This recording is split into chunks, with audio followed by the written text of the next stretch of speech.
hoy vimos lo peor de la política en el caso de George Santos, un tipo que se inventó sus estudios, se inventó que su familia había sido víctima del holocausto nazi, etc.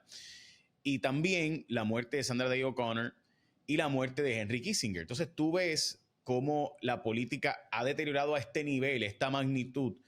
Y me gustaría estudiar la figura de Henry Kissinger porque me parece que catalogarlo como criminal de guerra, como la inmensa mayoría de la gente de los grupos liberales o de izquierda plantea, y plantearlo como un héroe, ni una ni la otra. O sea, el mundo es bien fácil mirarlo 50 años para atrás y ver los años 60 y los años 70 con una óptica bien diferente, como estoy 100% seguro que pasará dentro de 30, 40 años cuando miren nuestras generaciones y vean las botellas de agua y vean la contaminación ambiental, etcétera, ¿no? Y lo que hoy son héroes para algunos serán genocidas dentro de un tiempo. Por ejemplo, hay gente que plantea que Barack Obama es un gran héroe, sin embargo, para la gente de Flint, Michigan, lo ven como un traidor a su causa que fue y se tomó el agua como si no estuviera pasando lo que... O sea, y dentro de 40 años, ¿cómo vamos a ver, verdad, estas figuras históricas? Es bien fácil hoy plantearlo de una manera bien distinta a como se verá dentro de 50, 100 años. Y doy ese ejemplo de Obama porque Obama tiene una aceptación de 90% de la gente en Puerto Rico y sin embargo ha hecho cosas que yo estoy seguro que para él tuvo que hacerlas en su momento por política, pero dentro de 50 años se revisarán y se verán como una cosa salvaje. Y ese asunto de Flint, Michigan lo di como un ejemplo específico. Así que te planteo todo esto porque me gustaría tener tu perspectiva y también un poco de nostalgia porque fue la portada de todos los periódicos del mundo. Fue la portada de todos los periódicos importantes de The Importante. Economist, o sea, Sí. todos los periódicos importantes del mundo, pero aquí no se ha ni hablado de él y estamos hablando de que estoy 100% seguro que la política de Puerto Rico tuvo mucho que ver porque Puerto Rico era usado como una ventana al mundo para decir, ah, mira qué bueno es, mira qué buenos somos con Puerto Rico, mira qué bueno es el capitalismo versus el comunismo de Cuba. Y eso en gran medida fue lo que hizo Henry Kissinger y te quiero escuchar. Pues mira, te agradezco que tengas la generosidad y también la visión de tener un espacio para discutir la figura de Henry Kissinger, porque francamente es interesante porque hemos hablado de la prensa en Puerto Rico. La prensa en Puerto Rico cada vez más se comporta como la prensa de un pueblito pequeño en los Estados Unidos. Como decir, el periódico de Stowe, Vermont, hoy, la primera plana es que viene nieve. O sea, nadie...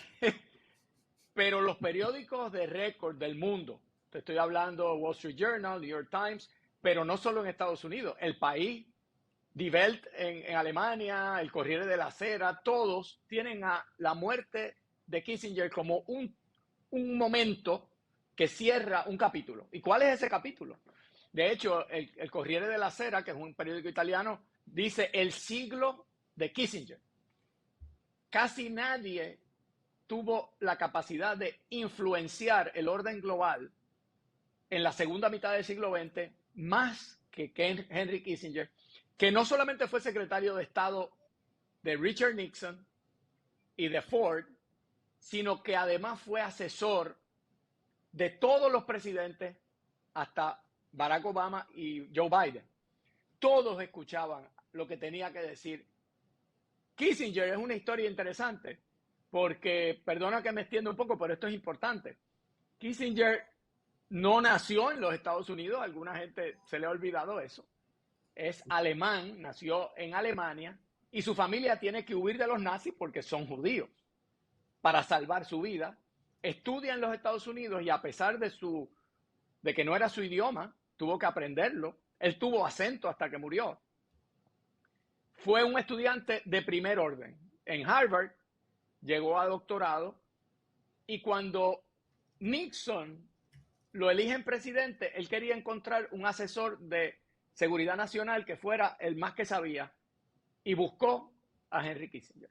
Y así es como él llega. Él no llega porque es hijo de nadie, ni vecino de nadie, ni es primo de nadie.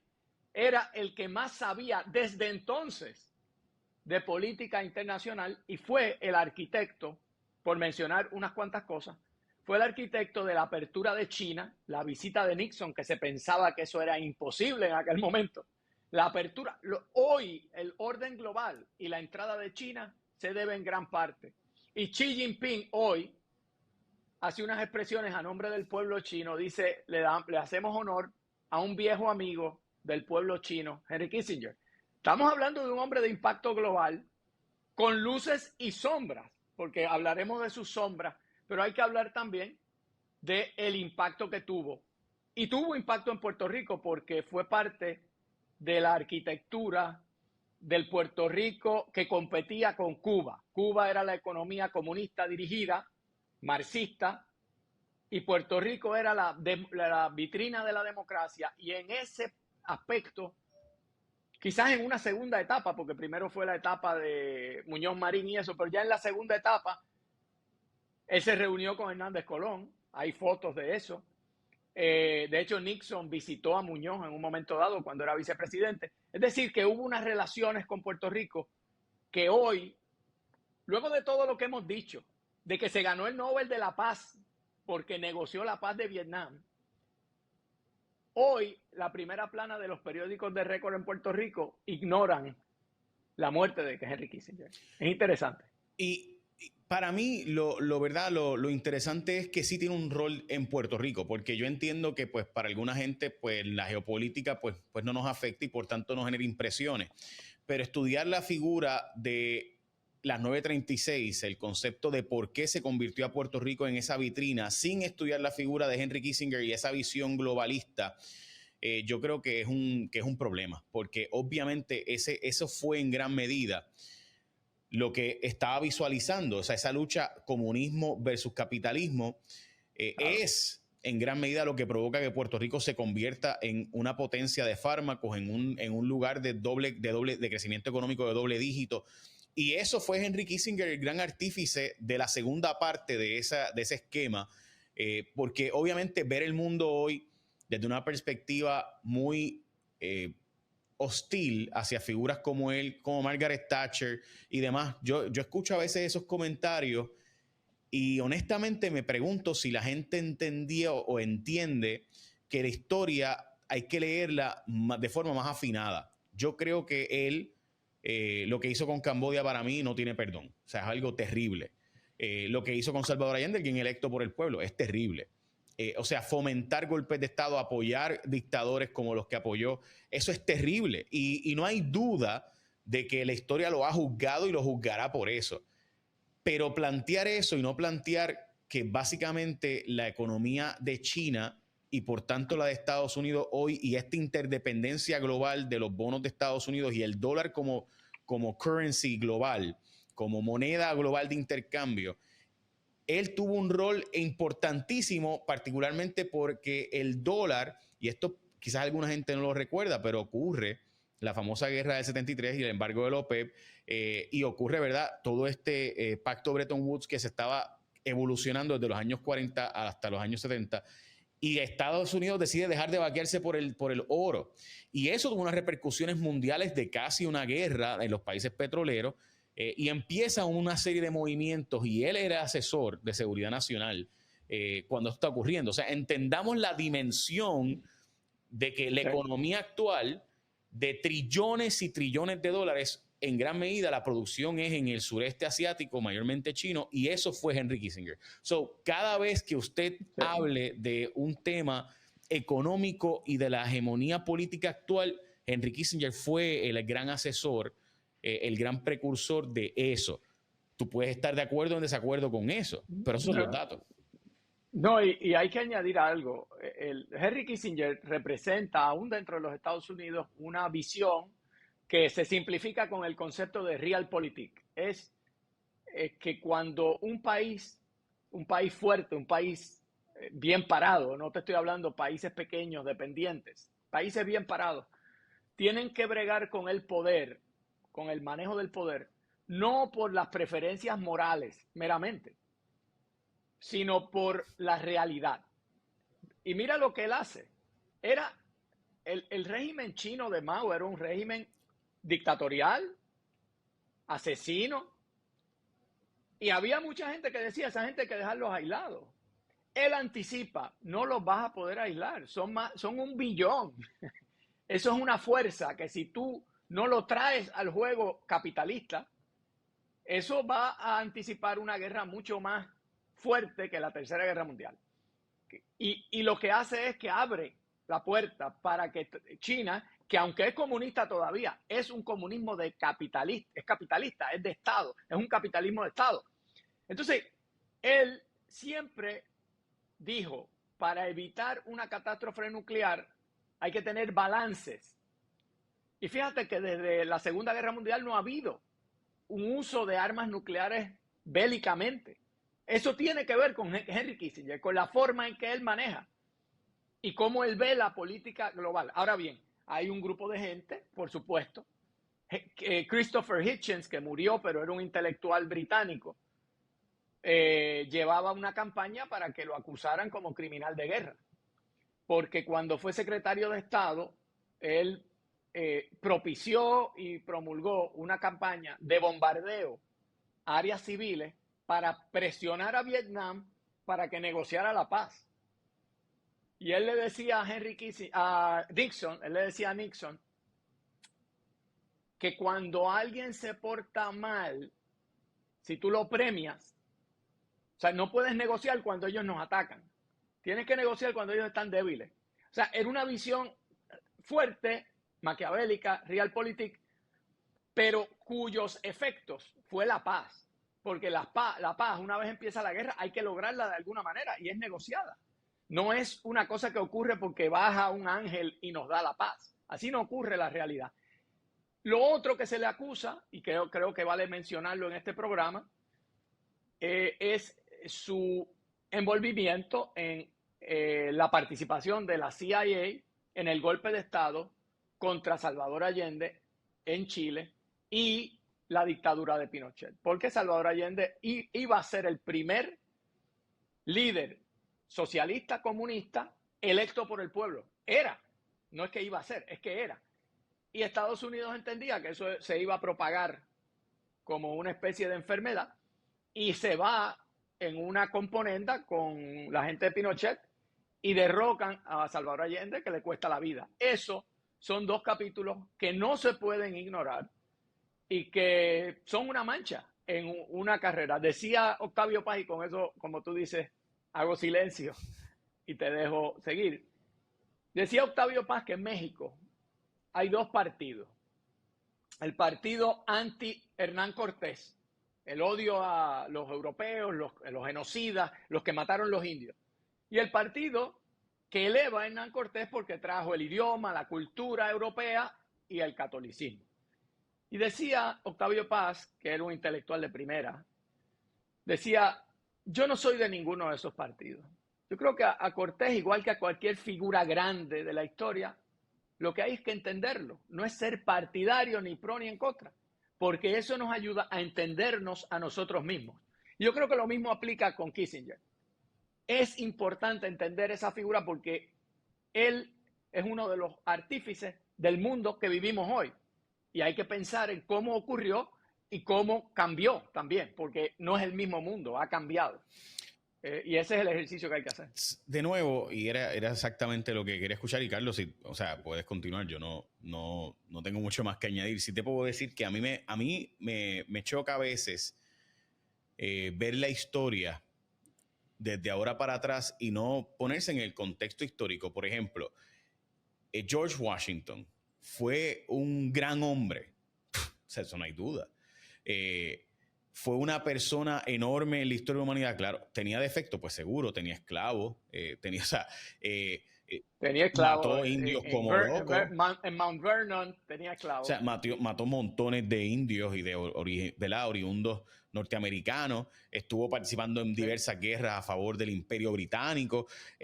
O sea, pero si te vas por cada uno de las personalidades de la historia, cada una de ellas te va a dar muchas cosas con las que tú puedes diferir. Por ejemplo, podríamos hablar de Abraham Lincoln, ¿verdad? Y su historia que ha sido diosificada, pero también usaba la política, como tú mencionas, el realpolitik, para lograr la exoneración a la libertad de los esclavos africanos en Estados Unidos.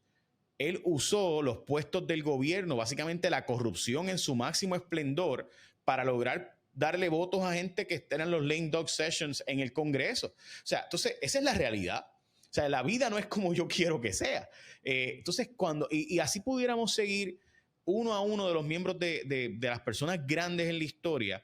No le dio el voto a las mujeres, por ejemplo, a Abraham Lincoln.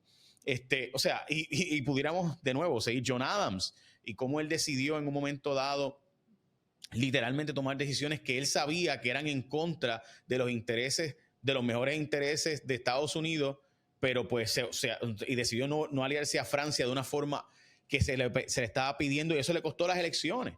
Pero es que era eso, o irse a la guerra de nuevo, en otra guerra. O sea, la vida es complicada y a veces lo que suena bien tiene unas consecuencias, y yo creo que Henry Kissinger es una de esas personas que tú puedes hacerle muchas críticas a su persona. Yo creo, o sea, si tú me pones a mí en la posición de yo tengo que bombardear civiles, por ejemplo, para presionar a Vietnam a la paz, pues yo te diría que eso es algo tan horrible que yo jamás lo haría.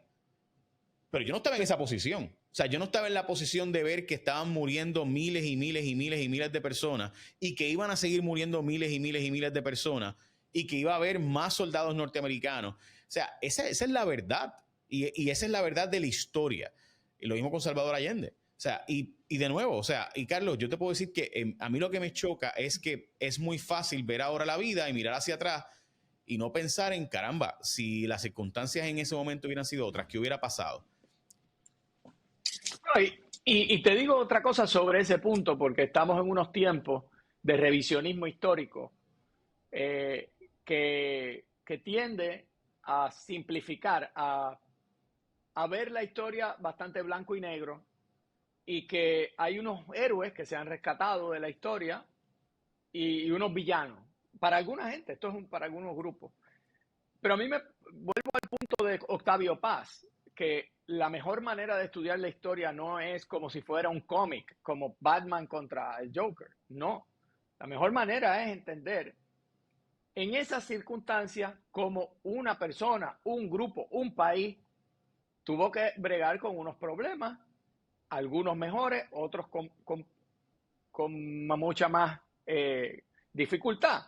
Y el caso de Kissinger es un caso de una persona de un intelecto superior, de una cultura política extraordinaria, y que estuvo en el protagonismo de diseñar el mundo posterior a la Segunda Guerra Mundial, la guerra de Vietnam. Él vivió todo eso.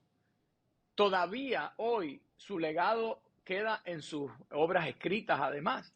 Hasta hace poco publicó un libro sobre el impacto de la inteligencia artificial, que lo publica con el presidente de Google.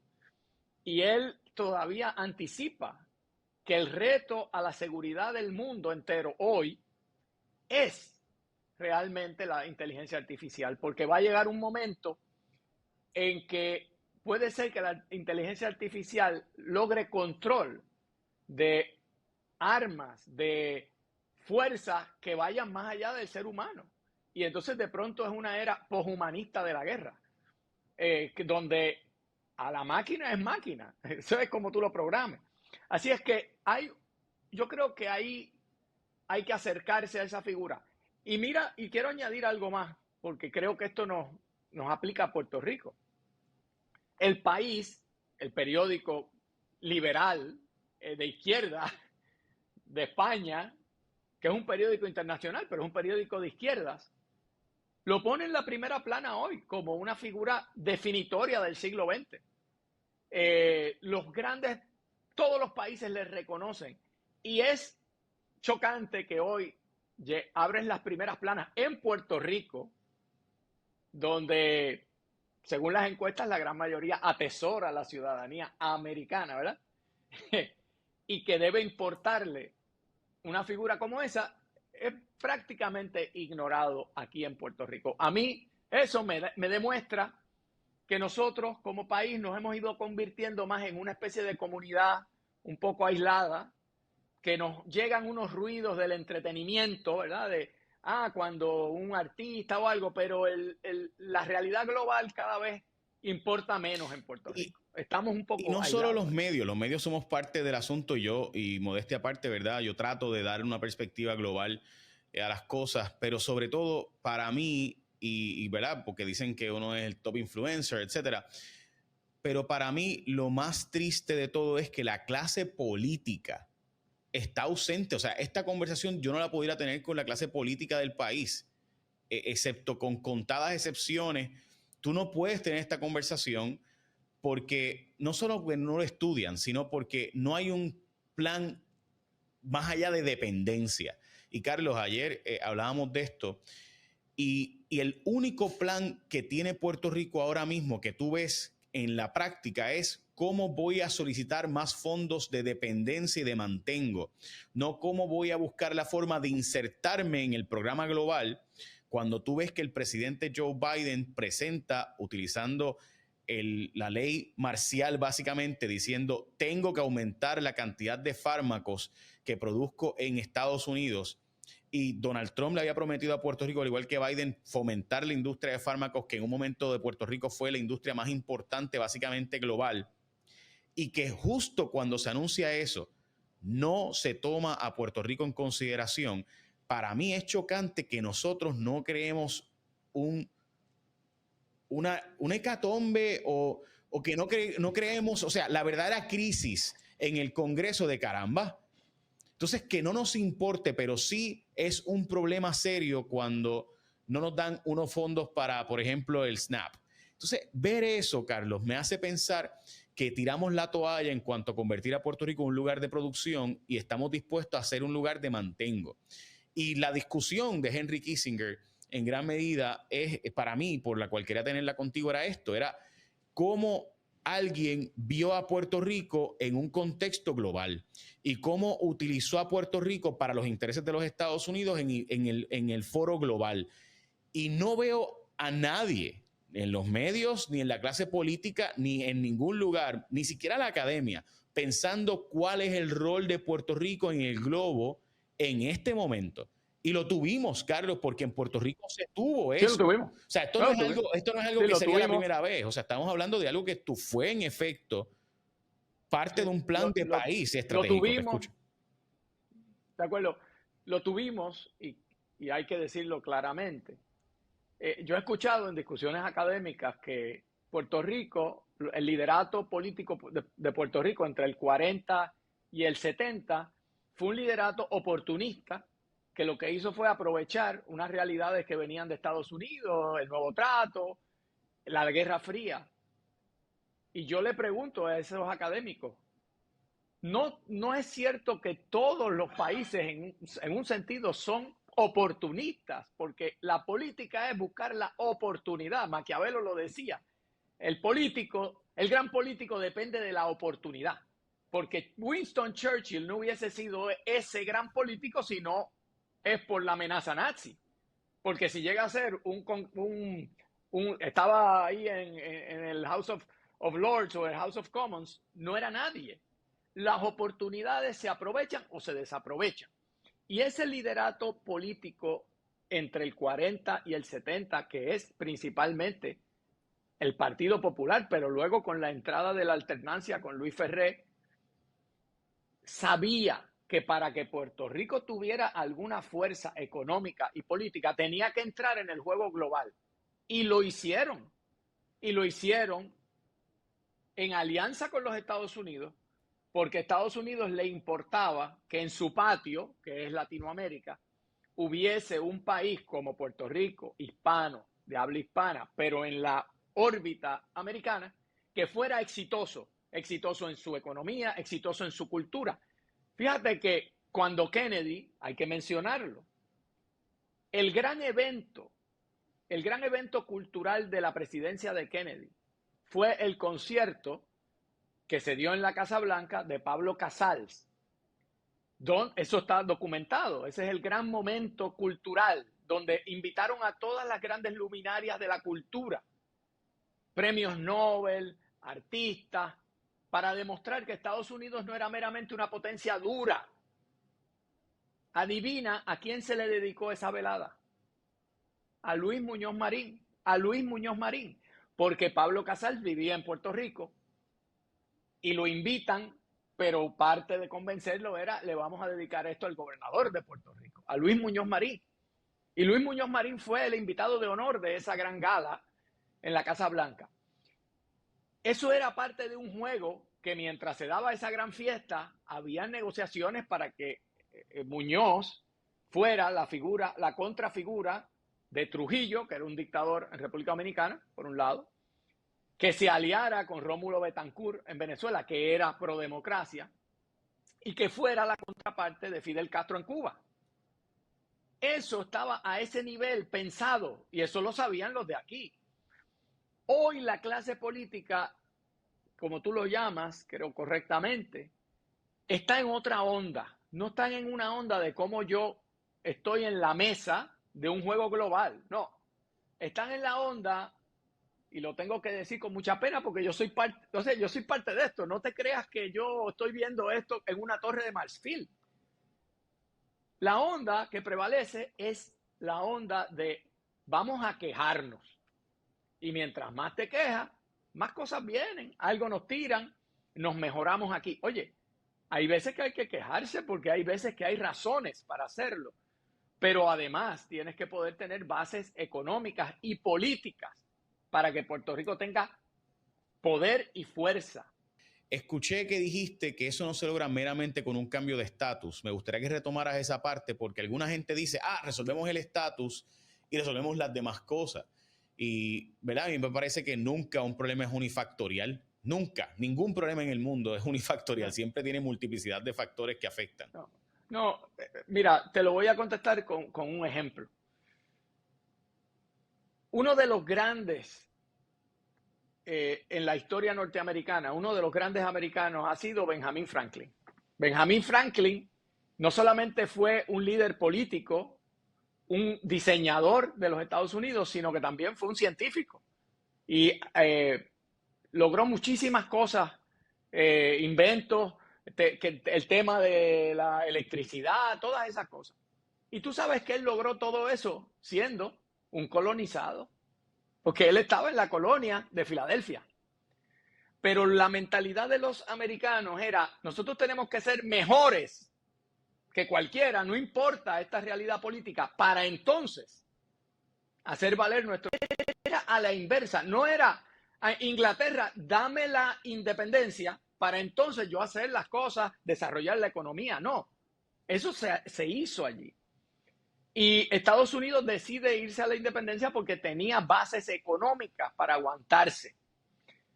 Hay quien piensa, y yo estoy dispuesto a debatir ese punto, de que no, es a la inversa. Tienes que cambiar el estatuto político para entonces empezar a crear una base económica, porque ahora mismo no hay manera de hacerlo. Yo no creo en eso. Yo creo que tú tienes que lograr, si lo quieres lograr pacíficamente, que es como yo creo que y eso sirve para los que piensan que ser Estado de los Estados Unidos es la mejor, para la independencia o para un sistema de asociación autónoma, que puede ser Estado Libre Asociado u otra cosa. Para todo necesitas aprovechar al máximo tu capital humano, tu capital económico, usar oportunidades globales para tratar de posicionarte en una posición de protagonismo y de fuerza.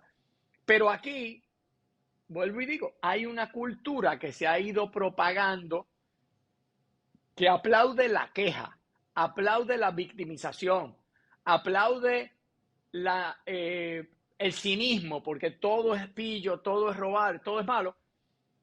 Y mientras tanto, cuando se tranca el bolo, vamos al tío rico en Washington y le decimos, mira, estamos chavados, necesito ayuda.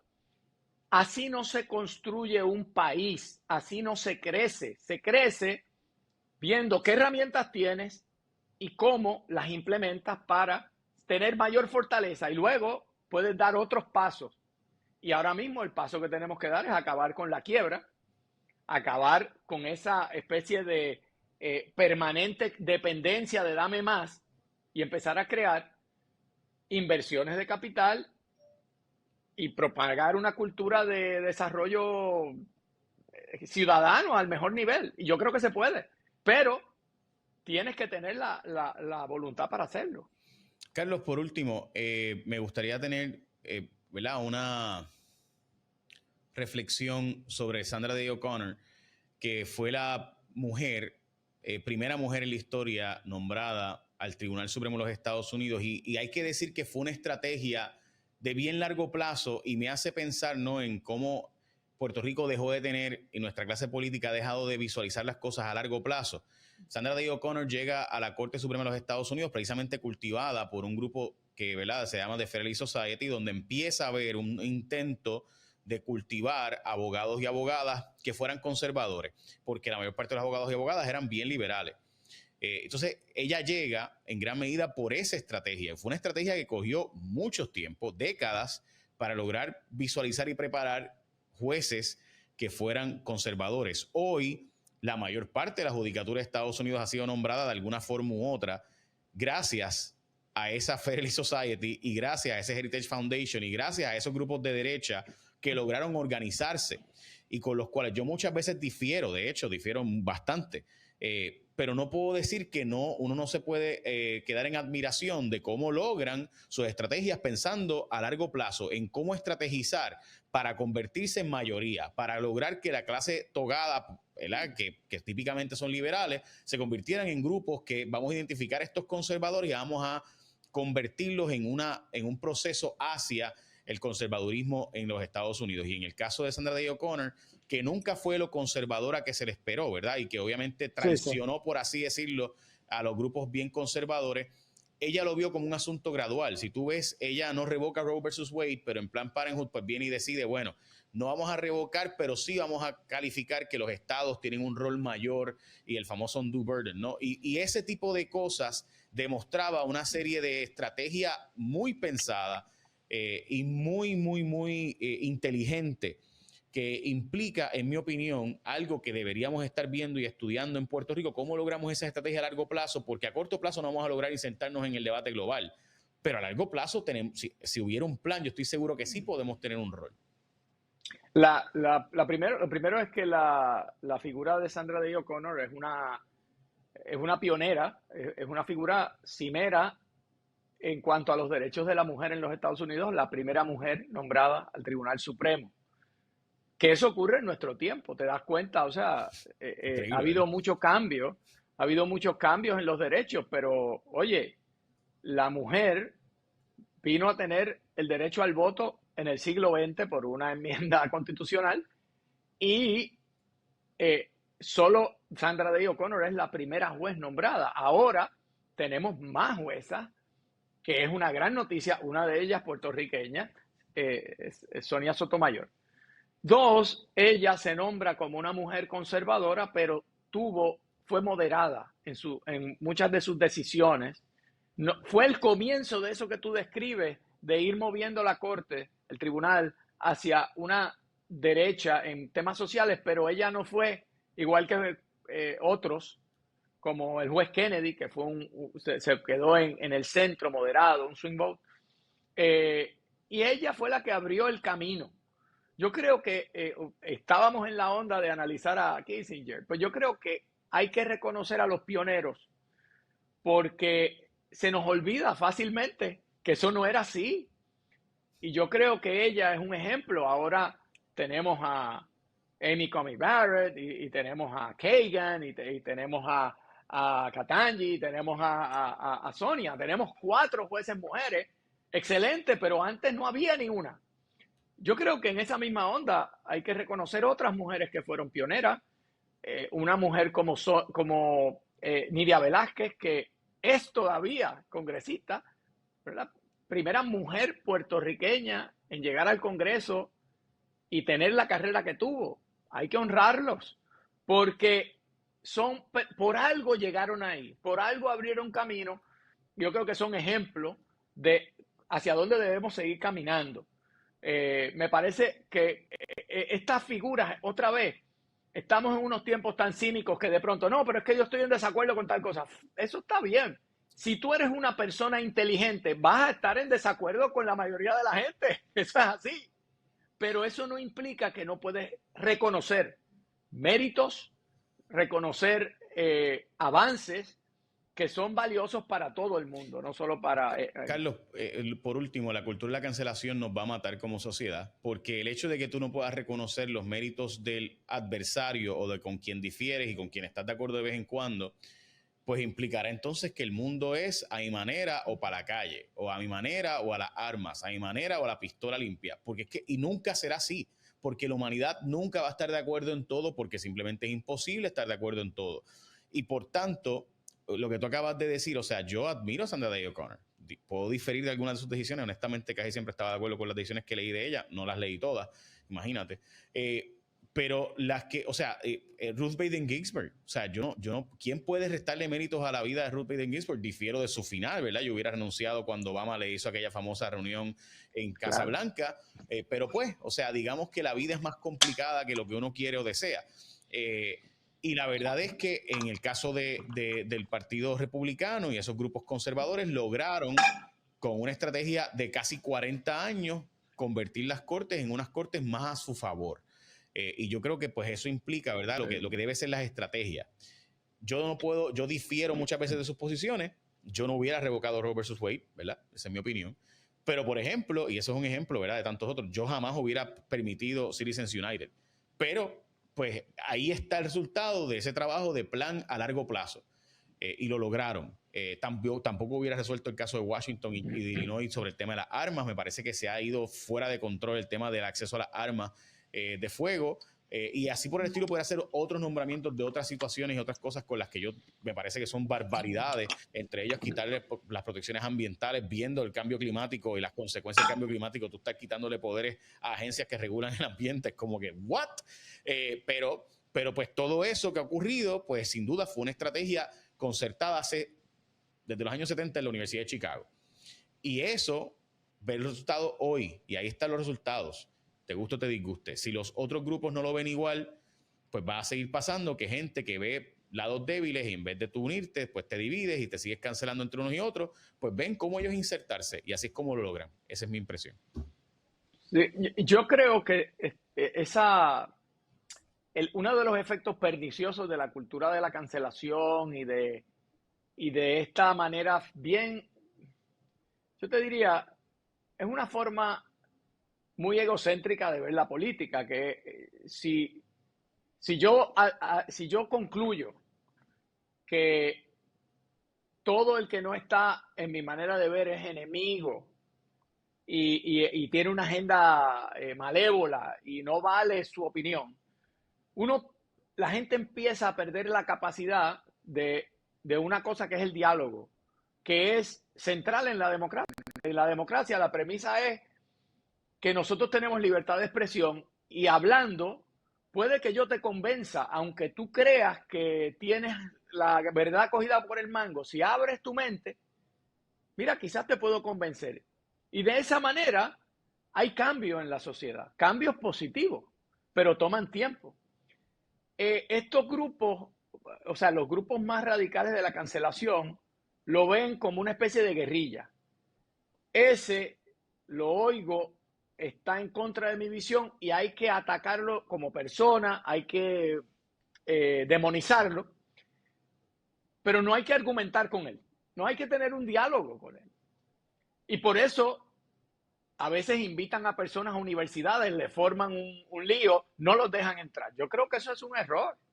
Yo creo que debe haber una apertura a escuchar. Claro, uno tiene ciertos límites, porque yo no quiero que venga aquí alguien a predicar el nazismo, porque ya eso se conoció y fueron criminales de guerra. Pues no.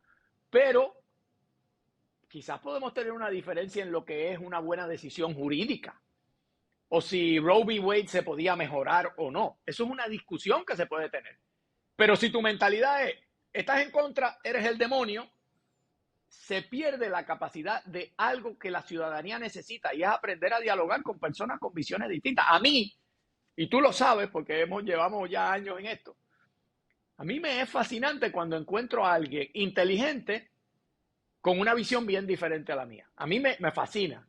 ¿Por qué? Porque yo digo, ok, tengo a alguien que no está tirando la baqueta, que ha pensado esto y está en el otro lado. Porque yo no soy marxista, yo no soy comunista, pero he leído los libros Seguro. de Lenin y he leído a Gramsci y he leído y he escuchado lo que dicen los franceses, Althusser. ¿Por qué? Porque eso me permite a mí, ven acá, quizás yo no tengo la verdad cogida por el mango, pero también a veces lo que hace es ver los defectos de los argumentos, aunque son gente inteligente. Por eso te digo, es un proceso que requiere la generosidad de escuchar, que es lo mínimo que tú deberías tener con un conciudadano. Escúchalo, deja que hable, ten la apertura. Y yo creo que si modelamos ese proceso de aprender a hablarnos, pues más gente lo va a hacer. Y mientras más gente lo haga, mejor. Yo creo que el problema que tenemos, y con esto termino, es que la sociedad va a lo contrario por el golpe de dopamina que representan las redes sociales. Las redes sociales, ya está requete probado, que la gente decide si ve este contenido que estamos nosotros planteando ahora mismo en WKQ 580 y en mi canal de YouTube. En 3 segundos la gente decide si lo va a seguir viendo o no. O sea, literalmente. En 3 segundos. Ese es el número. Tú tienes que lograr impactar a la audiencia en 3 segundos del comienzo del paquete o de la conversación. Y ahí es que sale que casi todas las conversaciones, ¿verdad?, en las redes sociales o YouTube son gritándose o alarmistas o con datos bien fuertes. O son extremas, hiperbólicas. Porque, ¿por qué? Aprende por qué se va a morir 10,000 personas. Pues, espérate. Correcto. O sea, si tú no tienes un titular sensacionalista o un comienzo sensacionalista, no vas a lograr la atención y literalmente en 3 segundos perdiste la audiencia. ¿Qué ocurre? Que eso implica que la gente cada vez menos va a exponerse con los que no esté de acuerdo. Así que las redes sociales van a fomentar cada vez más la división entre la gente. Hoy Meta anuncia que tuvo que cerrar 4,000 cuentas que en Estados Unidos estaban abiertas desde China para hackers convertirse, ¿verdad?, en gente que empuje la narrativa en contra de los Estados Unidos y en contra de posiciones que generó Biden para favorecer, obviamente, una división política en los Estados Unidos más hostil. Y eso es una realidad que está ocurriendo. Y TikTok ni se diga. Y si tú ves, la gente que ve TikTok piensa que jamás, o debo decir que Israel es horrible y es lo peor, y la gente que ve Instagram piensa lo contrario. Y depende de su círculo de edades también. Y así tú ves cómo se manipula la opinión pública de una forma u otra. Y esto está requete probado. Y nosotros, lo que estamos tratando de hacer, a la verdad de Henry Kissinger, va a generar un grado de hostilidad hacia nosotros, porque mucha gente no va a ver los 30 minutos, solamente van a ver cuando dijimos que el tipo fue la cosa que decidió en el siglo XX. Sí. O sea, es la figura más importante del siglo XX. Y van a concluir, aquí tienes unos propagandistas del golpe de Estado, cuando dijimos lo contrario. Dijimos que figuras de impacto global tienen capítulos oscuros imperdonables, pero eso no significa que no los vas a entender, por lo mismo que tú dijiste, Jay, por lo mismo que George Washington, que fundó un país, el único país democrático que realmente sirve de modelo para el resto del mundo, que es Estados Unidos, la división de poderes, todo lo que nosotros copiamos, pero los mexicanos lo copiaron, y los chilenos, todo el mundo lo ha copiado, que es ¿cómo funciona un país democrático? Pues tuvo esclavos. Entonces, tú vas a cancelar, o sea, el ser humano, y especialmente las figuras históricas, si tú te pones en esas, puedes cancelar a todo el mundo. Porque si tú eres cristiano, nota que Jesucristo escogió 12 apóstoles y ni una sola mujer ahí. Ah, pero tenía María Magdalena. Pero es que en aquel momento la mujer en Judea no podía tener un rol público como ese. No, y la comunidad LGBTIQ tampoco. O sea, y todos eran judíos, así que no había ni uno. Todos eran judíos, no cogieron un africano o no cogieron a alguien de Etiopía. Pues, ¿por qué no? Pues no estaba en Judea.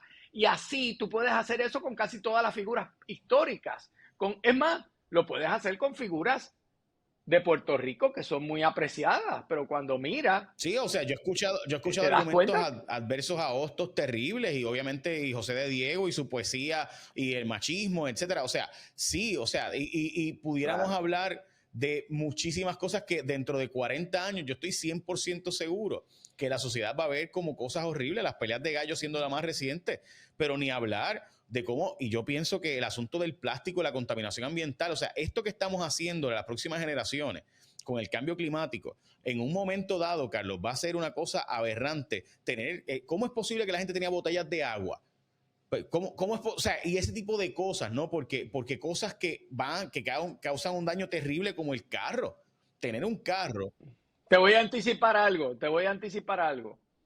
En poco tiempo, el uso del celular, como lo usamos hoy, como lo usa la gente, como lo usan los niños, se va a considerar similar o peor al uso del cigarrillo. Nosotros usamos el celular como se usaba el cigarrillo en los años 40 y 50, que todo el mundo pensaba que era lo mejor del mundo, fumaban con niños, fumaba todo el mundo. Eso era lo mejor. Es más, decían que tenía hasta propiedades curativas el cigarrillo. Y terminó que mató de cáncer a un montón de gente. Pues el efecto en las neuronas, en el cerebro, en nuestra capacidad cognitiva, que tiene estar pegado a esta maquinita, ya se reconoce, pero se va a reconocer en 10, 15, 20 años con Sin peor duda, que el cigarrillo. El efecto en el cerebro y en la dopamina específicamente que genera, o sea, el cuerpo humano no está listo, el cerebro humano no está listo para este nivel de impacto que tiene y se considera ahora mismo el vicio más fuerte y más grave y que más afecta a la sociedad. Eso ya es un hecho, eso no es ya una opinión. La cosa es cómo lo limitamos. Carlos, gracias. Y obviamente gracias por tu perspectiva. Un placer. Oye, te agradezco, nos dimos un placer de hablar de cosas que usualmente no se discuten, pero creo que había que hacerlo. Creo que era un momento para ello y ojalá que la gente lo haya disfrutado. Quizás los periódicos nos escuchan o nos ven y quizás le dan el domingo, ¿verdad? Porque a veces guardan para el domingo los temas históricos para que estudiemos la figura en el contexto de Puerto Rico y el rol de Puerto Rico a nivel internacional, que yo creo que o sea, que por ejemplo, yo veía la muerte de Yo-Yo Boing, un tipo que empezó en la televisión en 1954, o sea, en Puerto Rico la televisión empezó básicamente 2 años antes, o sea, estamos hablando de una persona que es una enciclopedia y se nos fue entonces de la televisión y uno ve cómo pues de nuevo, o sea, Henry Kissinger sin duda tuvo un rol dramáticamente importante en la historia de Puerto Rico y nosotros somos en gran medida una criatura de esa política exterior de los Estados Unidos con sus luces y sombras. Y esa es la realidad.